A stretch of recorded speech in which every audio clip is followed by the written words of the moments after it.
Emily hadn't been a good engine recently. Some cheeky comments towards Thomas had nearly caused their children's party some trouble. And when the Fat Controller found about Emily's bad choice of words, he spoke to her severely. "You shall not have your coaches until you learn to be a better engine. James will look after your coaches while you shunt trucks in the yard so you have become a better engine." "Yes, sir." Emily went about working in the yards. She really hated it, but she did her best to be in the Fat Controller's good books again. One day, she was surprised to see Oliver in a siding. "Hey now, why haven't you picked up your train?" "Oliver is stuck because of some broken points. Can you take his train up to Alsborough, please?" Emily didn't think twice and happily got ready. She had to take on water. As she did so, Oliver called to her. "Wait, Emily, that water tower has got bad water in it." "And how do you know, Oliver?" "I saw Toby at the sheds earlier today, and he said he took on some water from that tower. He was really ill." "If it's out of order, then where's the notice sign?" "They're just currently finding it as we speak." "Don't try and hold me up so you can have your precious train to yourself. I'm going to take it and come straight back here, so leave me to do your work."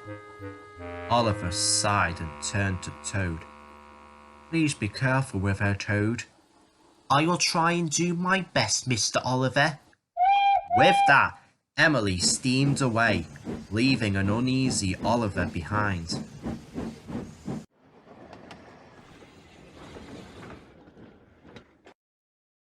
"I hope they make it in one piece before it's too late." Emily was happy to be out of the yards and stretching her wheels. The fresh smell of the sea air was beautiful, and the warmth made her more happy, but she was a bit puffed up in the smoke box. "You know, Toad, your Oliver can be a bit overprotective of you and us engines, can't he?" "He's only trying to look out for you, Miss Emily." "Rubbish! I can take care of myself after all. I've got such a pain!" Quickly, they diverted Emily into a siding, and her crew damped down her fire till they could find the problem, which of course was bad water. Soon, a freed Oliver came and finished the journey off.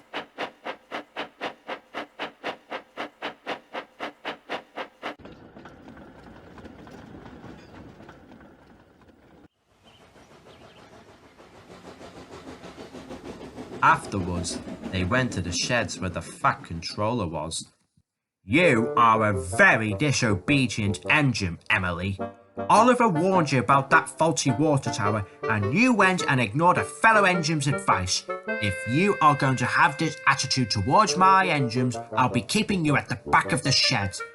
No, sir. Please, sir. I will listen to my friends. I will respect them."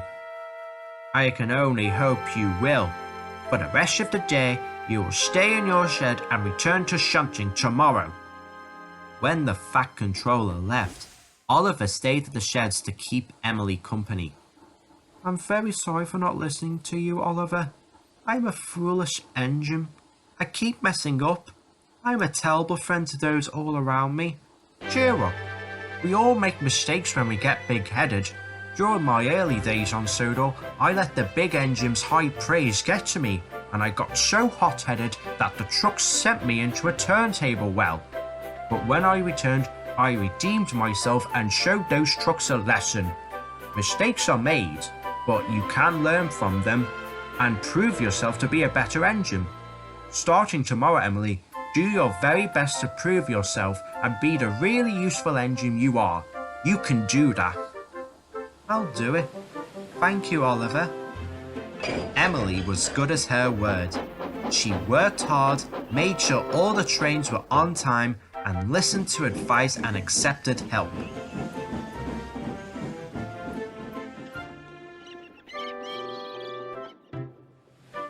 Oliver and Toad were very impressed when they saw her. You're doing very well. Probably one of the best tender engines I see doing shunting. Hear, hear, Mr. Oliver.